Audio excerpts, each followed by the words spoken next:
If this is your power. Bien-aimés dans le Seigneur, je vous salue dans le précieux nom de notre Seigneur Jésus-Christ. Recevez mon amour toujours en ce temps de confinement.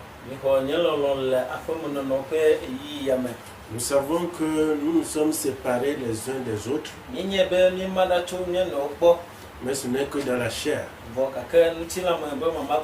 esprit, nous sommes toujours unis. Et c'est dans cette unité que je vous invite ce soir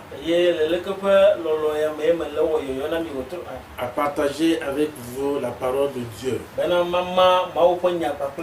Et je vous encourage de ne pas avoir du désespoir,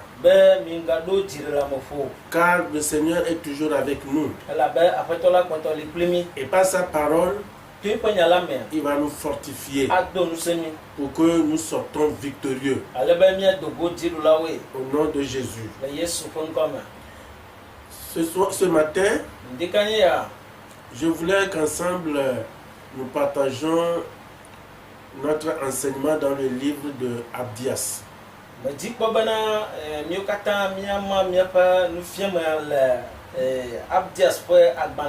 Et pendant 5 semaines,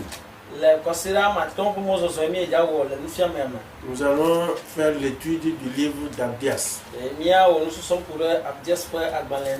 Et le thème de notre enseignement pendant ces 5 jours,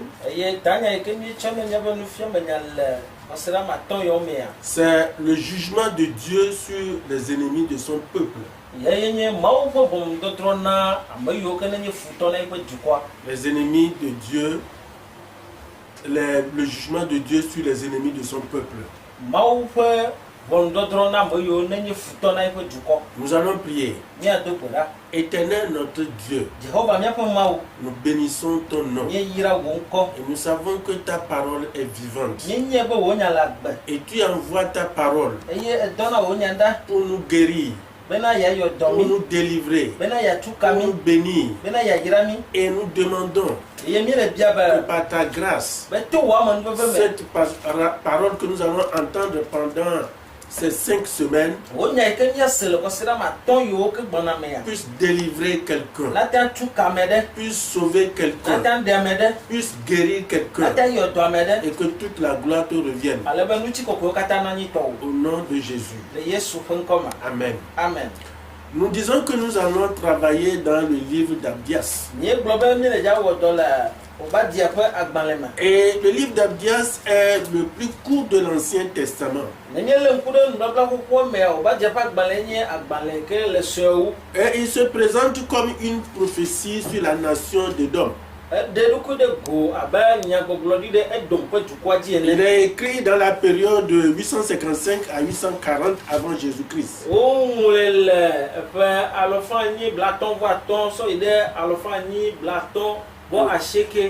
840 avant Jésus-Christ. Et probablement sous le règne du roi Joram sur Juda. Et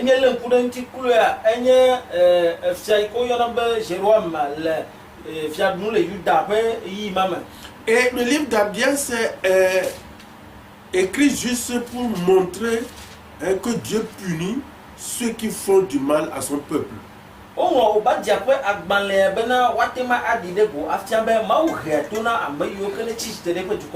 Alléluia. Amen.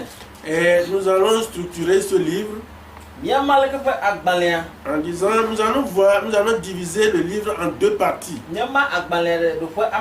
Et la première partie, puisque le livre n'a qu'un seul chapitre, et la première partie va du verset 1 au verset 14. Et il nous parle de la prophétie sur la destruction d'Édom et les raisons.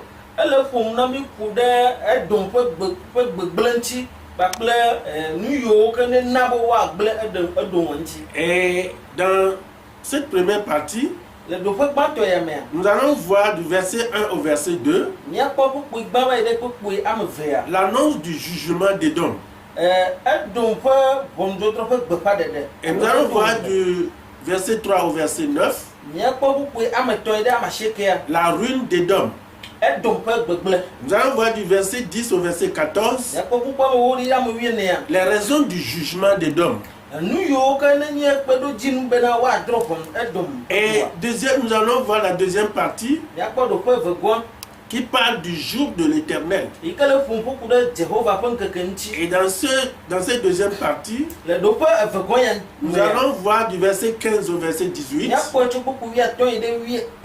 la vengeance de Dieu et la restauration de son peuple. Et enfin, nous allons voir du verset 19 au verset 21. Nous allons voir l'extension de la domination du peuple de Dieu. Donc, bien-aimés et frères et sœurs en Christ,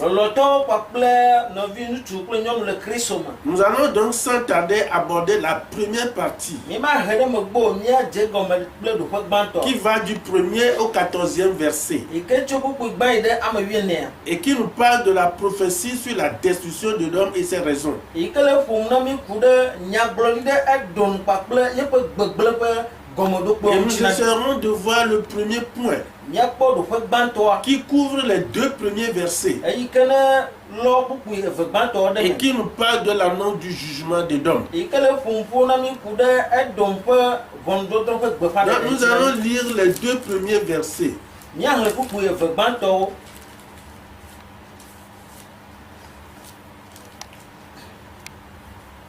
La Bible nous dit, prophétie d'Abdias. Ainsi parle le Seigneur l'Éternel sur Édom.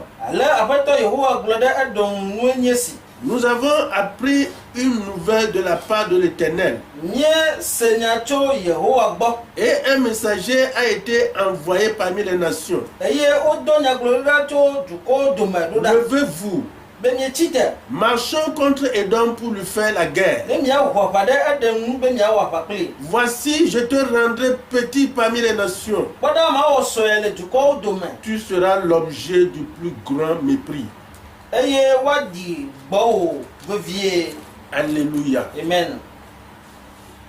Et la prophétie de ce livre est centrée sur une vieille histoire d'inimitié entre Édom et Israël.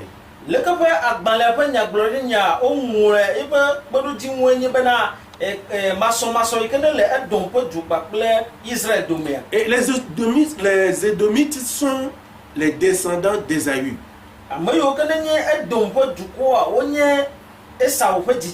Qui est le grand frère jumeau de Jacob. Et ils ont gardé rancune contre Israël, qui est le descendant de Jacob, pour le fait que ce dernier a volé à leur grand-père le droit d'aînesse et pris ses bénédictions.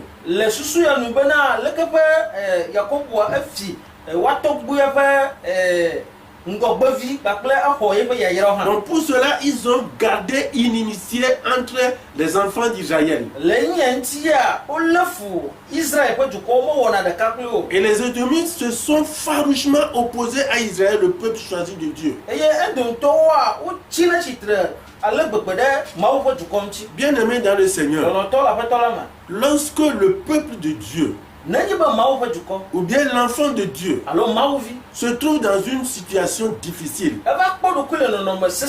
l'Éternel intervient toujours pour sa cause afin de le venger. Il ne le laisse jamais. Donc, ainsi donc par la bouche d'Abdias, Dieu annonce sa pensée au sujet de cette nation qui a cruellement opprimé son peuple. Dieu a condamné le comportement malveillant et sans pitié des Édomites. Le comportement à l'égard de son peuple choisi. Bien-aimé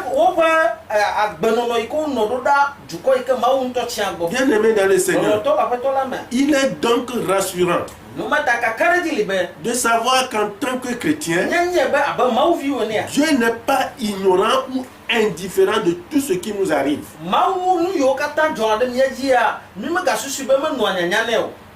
Il ne reste jamais indifférent de tout ce qui nous arrive, du traitement que nos ennemis sont en train de nous affliger.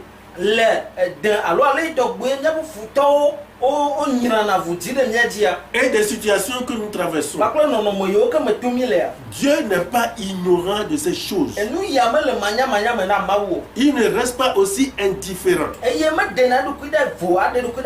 Le prophète Jérémie nous dit quelque chose dans le livre de Lamentation au chapitre 3.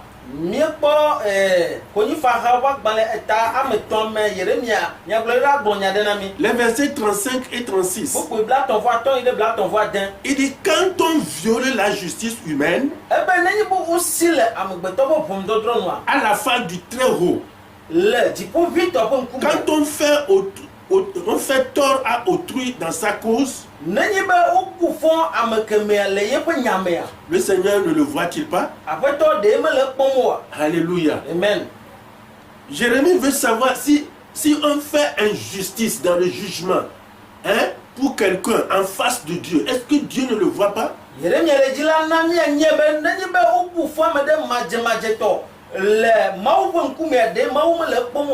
Rien n'est caché à Dieu. Et Dieu déclare que Édom en a trop fait. Il a dépassé les limites. Et pour donc l'arrêter dans sa domination et dans sa maltraitance du peuple choisi, Dieu se servira de son peuple même et d'autres nations pour le châtier. Pour châtier Édom. Alléluia. Amen. Frères et sœurs dans le Seigneur, un des principes de Dieu consiste à ce que même si Dieu est dans sa colère contre son peuple, et il le livre à une nation en ouvrant une brèche pour lui et l'utiliser à le corriger, il faut que dans ce temps de domination, cette nation puisse reconnaître qu'il est en présence du peuple choisi et aimé de Dieu,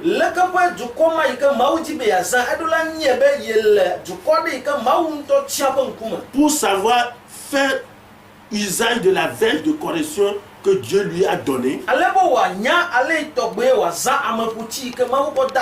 pour corriger son peuple. Au cas contraire, Dieu se retourne sur cette nation et la châtie durement pour venger son peuple. Et ceci est pareil dans le cadre de la relation que Dieu entretient avec ses enfants que nous sommes.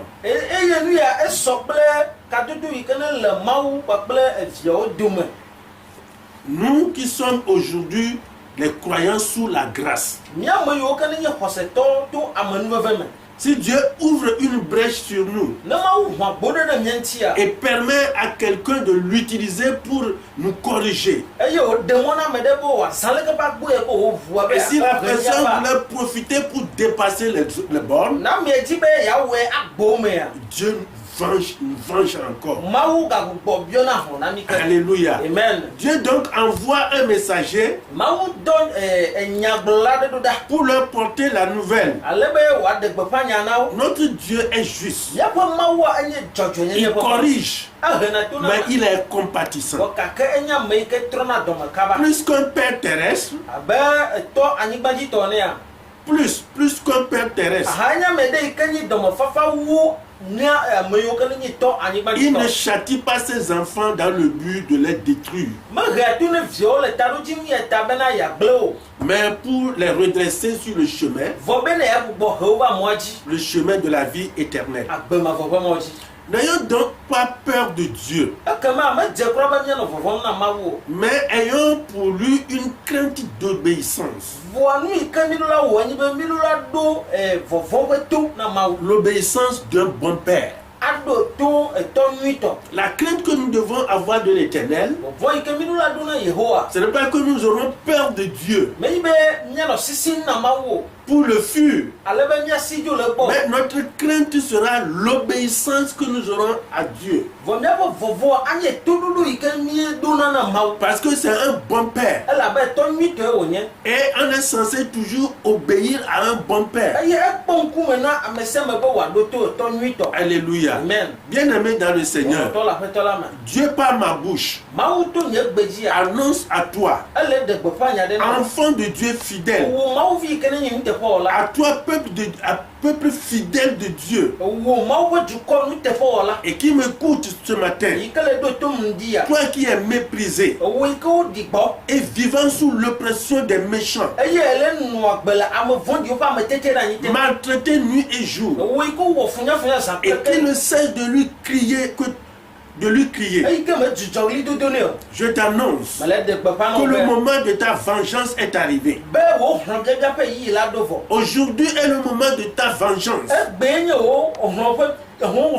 Il pense que Dieu t'a abandonné, mais l'Éternel n'abandonne pas ses enfants.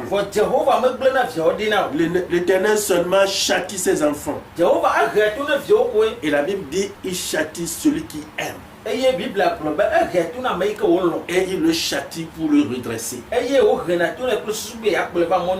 Dieu redresse ceux qu'il aime.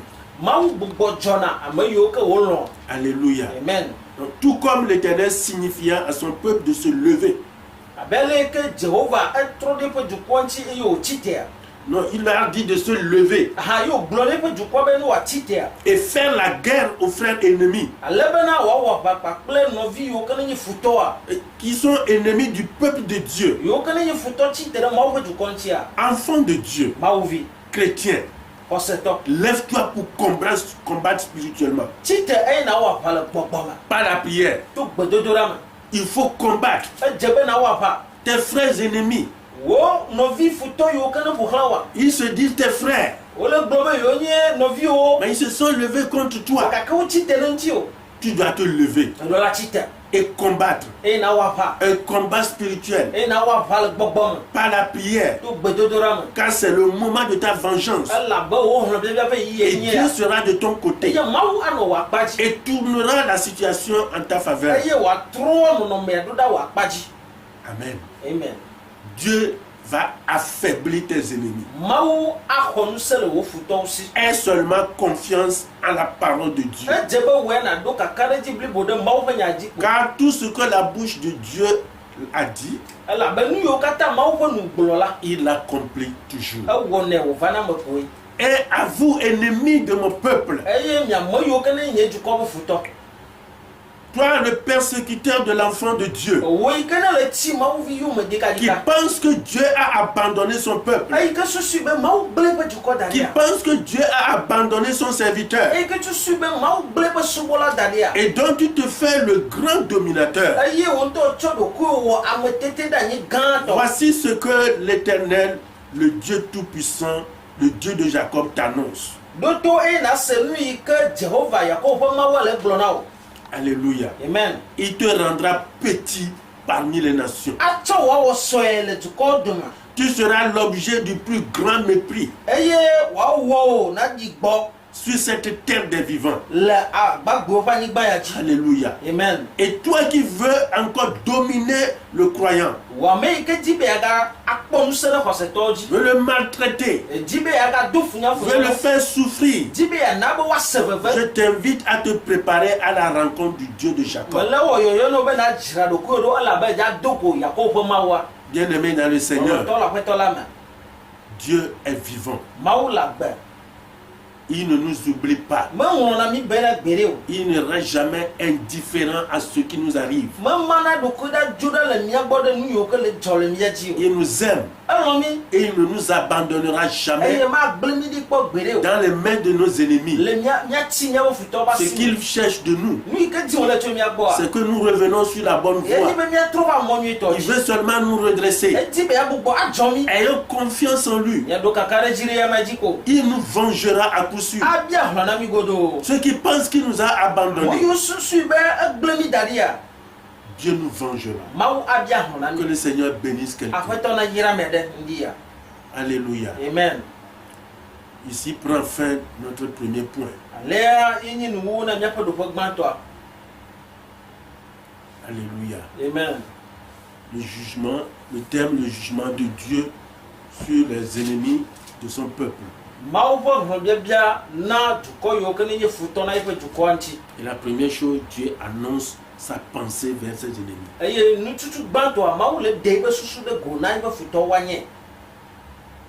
Et prochainement, nous allons voir la ruine que le Seigneur est en train de projeter sur nos ennemis. Bien-aimé dans le Seigneur, ton Dieu t'aime. Il est vivant. Il voit tout. Que le Seigneur bénisse quelqu'un. Amen. Amen. Éternel notre Dieu, nous bénissons ton nom. Nous savons que nous sommes entourés des ennemis. Et tout ce qu'ils projettent, c'est notre destruction. Et ils pensent que toi, Dieu, tu nous as abandonnés. Ils pensent que tout ce qui nous arrive, tu es indifférent. Ils croient que tu ignores. Mais aujourd'hui, tu nous révèles ta pensée à l'égard de ses ennemis, ceux-là qui nous dominent. Et tu nous rassures que tu vas venger. Pour que seule ta volonté soit faite. Pour nous fortifier. Pour que cette assurance nous soit donnée. Qu'un jour viendra, tu nous vengeras contre ses ennemis. Éternel mon Dieu, que toute la gloire te soit donnée. Merci infiniment. Au nom de Jésus. Amen. Amen. Amen. Amen.